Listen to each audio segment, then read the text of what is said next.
we'll step aside and hear whatever remarks you have for us, and then maybe a few questions there at the end. This is not Jeff Haygood, by the way, so it's a little bit of a side adjustment, but you're used to that. Yeah, no, I saw it. Well, just want to say hello to everybody, obviously, to let you know we're here working hard every day. Obviously, we're not where we want to be currently. It's been tough on all of us, including you, for the last 4 weeks.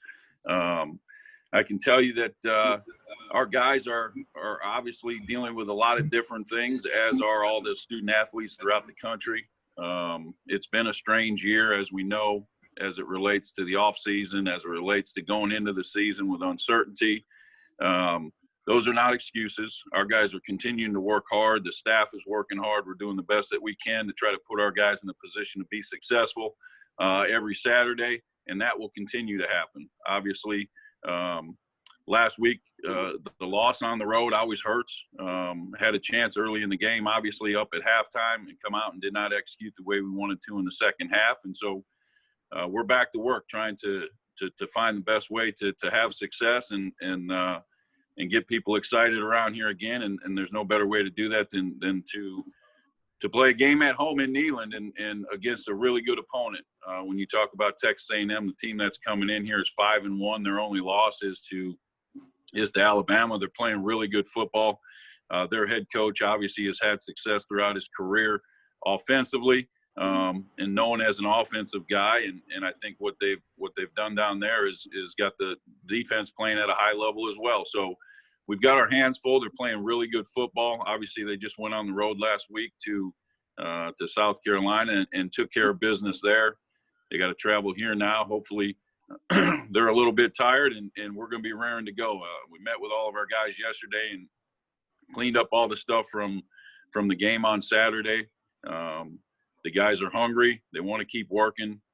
We couldn't ask for more from our players. They're doing a heck of a job, and like I said, the staff is in here grinding every day, trying to put a plan together to make sure that we can have success moving forward. And although we haven't gotten the results that we wanted the last 4 weeks, the goal is always to go in and be the best we can on that particular Saturday and win the game. And that's what our goal is going to be this Saturday, and that's what the plan is throughout the course of the week. So I'm sure with as it relates to the quarterback position, there's a lot of questions. Obviously, JG was taken out of the game after he took the hit, did not play in the second half, and we brought in obviously Brian Maurer and Harrison Bailey played a little bit at the end there. So currently, just to try to answer your questions before you ask the question, JG will be day-to-day. The doctors will make the decisions on him as it relates to his health, and I'm sure Coach Pruitt will address that with the media today.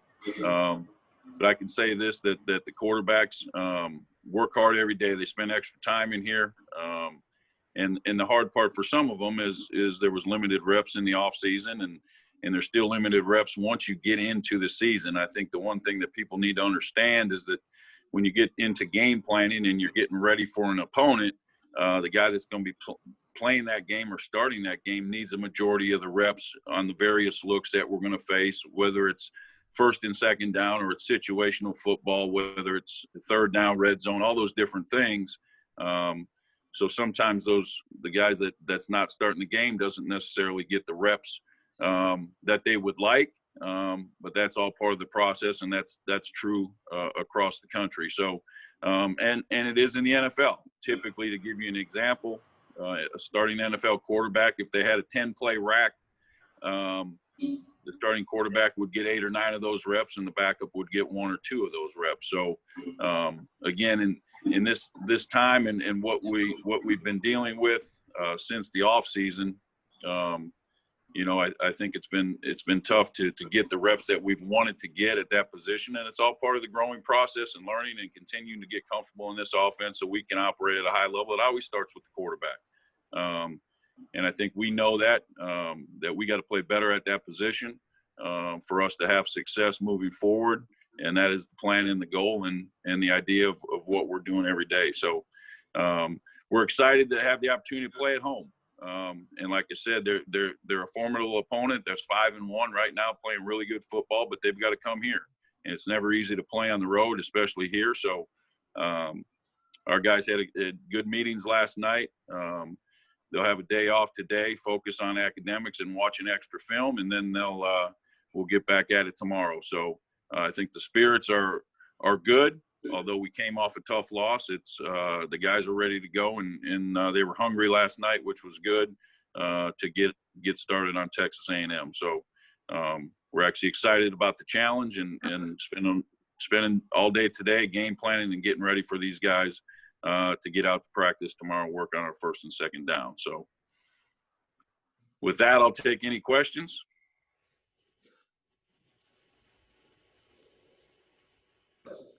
My question is, we seem to start real slow in the second half, third quarter. I'm sure you all got to find out what are you going to do to try to change that?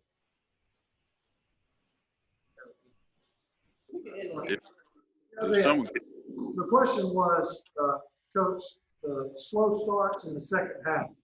What measures are being taken or can be taken to start quicker coming out of the locker room in the third quarter? Yeah, there's no question. You see that has happened against us, and that is a focal point. Coach Pruitt discusses what we call the middle eight, the last 4 minutes of the first half and the first 4 minutes of the second half, and we've done studies on that to see the success rate of winning the ball game when you have success at the end of the first half and then coming out into the second half, and that's been a focal point for us, and we've got to continue to do the best we can to, one, because we've gone into halftime in a couple of games with the lead and not maybe played the way that we've wanted to coming out of the half. It's been addressed. We'll continue to work on that. Again, it's the ability to be able to, after we make adjustments at halftime, to come out and then be able to execute those things at a high level, whether it's the defense or the offense on the field to start the second half. So collectively, we continue to talk about it. We got to continue to talk about that with our players, know and understand that, hey, we have to make a change, and that'll be a focal point as we discuss that moving forward. But it's already been a focal point for us, and you'd like to be able to say you put your thumb on why we haven't had success, whether it was offensively or defensively coming out of the half, and you go back and you look, and it really comes down to execution. I mean, when you look at offensively, typically you need 11 guys doing exactly what they're supposed to do to have success. And when that doesn't happen, it's typically why a drive stops or you don't have success coming out. Now, there's been other times early in the season where we came out of the half and drove right down the field and scored. So we got to get back to that, continue to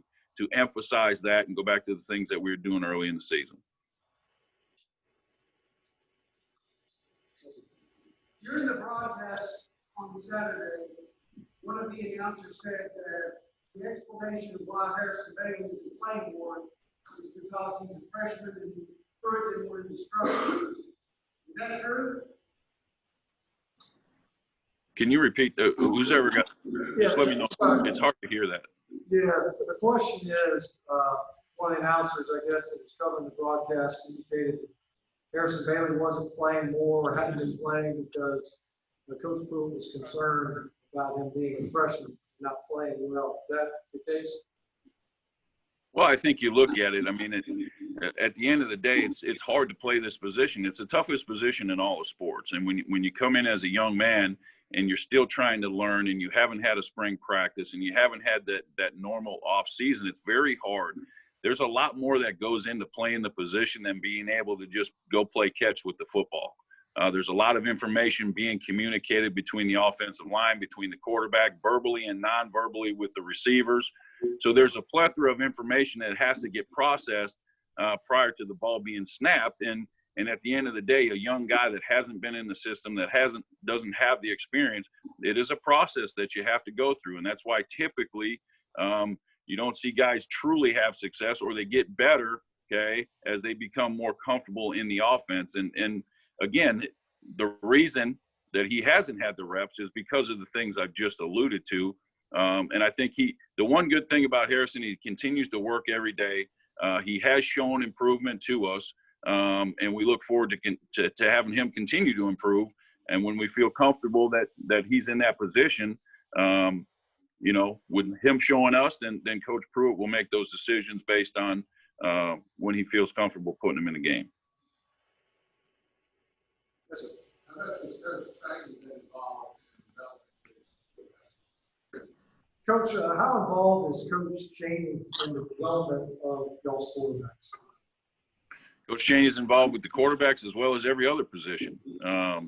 It's his vision, and we all collectively as a staff work together. He spends a lot of time with the quarterbacks. And I think when you really look at our staff in terms of what we're trying to get accomplished, we spend a lot of time together, obviously in the meeting rooms as well as on the practice field. So that communication between us is good in terms of our staff. Coach Chaney obviously spends a lot of time with the quarterbacks because that's the premier position that obviously makes the thing go. And so Coach Chaney and I have a great relationship. I speak his language, and whatever he wants done with the quarterbacks is getting reiterated to them when he's not spending time with them. So he's had a lot of success over his career with quarterbacks and quarterback development. And so we tag team that position, and then obviously he oversees all the positions. So Coach Chaney's been doing this a long time. He's had a lot of success, one of the smartest coaches I've been around. So we got to continue to convince our players to continue to work hard and play at a high level and execute what we're trying to get executed. One more. What does he like about Harrison Bailey? What does he like about Brian Bannon? Coach, what is it, when you look at Brian Maurer and Harrison Bailey, what is it that you like about each of their skill sets? Yeah, the interesting thing about the quarterback room is they're all a little bit different. They're wired a little bit different. Their skill set's a little bit different. Their approach is a little bit different. When you look at Brian Maurer, he's very talented. He's a quick twitch guy. Obviously can get out of the pocket and make plays out of the pocket. And with Brian, he does have some playing experience from last year. So you got a guy with some experience that understands it. Brian was the first to admit that he was frustrated with himself the way he played in the game last week, and he knows that needs to continue to improve. But he brings that excitement, that energy to the offense, can kind of bounce around. Like I said, has some twitch about him, can throw the ball from all different arm angles. So he's a unique athlete in that sense. Harrison Bailey obviously is a little bit different than Brian. He's a younger guy, doesn't have a whole lot of experience. Obviously is more of your pro-style pocket passer that had a lot of success in high school, has the ability to make all the throws. I like his approach. It's a calm demeanor. He studies the game, and it will, over time, I think, pay dividends for him as his approach allows him to continue to progress and then ultimately play faster, right? A young guy that doesn't understand exactly what to do or how to do it or why he's doing it, it does take time. And when that happens, and when you start second guessing or you're trying to process information, your body physically slows down. So that typically is what happens with young quarterbacks in any system. And I think that's what we're seeing now, is that he's starting to have a better understanding. The more he's around it, the more he studies, the more reps he gets, he becomes more comfortable, which will allow him to play faster. And that's what we've been stressing with him, is that, listen, from a physical standpoint, it's got to start to speed up. The speed of the game is different now in college than it obviously was in high school. He sees that in practice every day, especially when he goes against our defense. And he has made improvements, and I think he's a guy that will continue to progress and get better as we move forward. All right, Coach. Thanks so much. Good luck in y'all's preparation this week. All right. Thanks so much.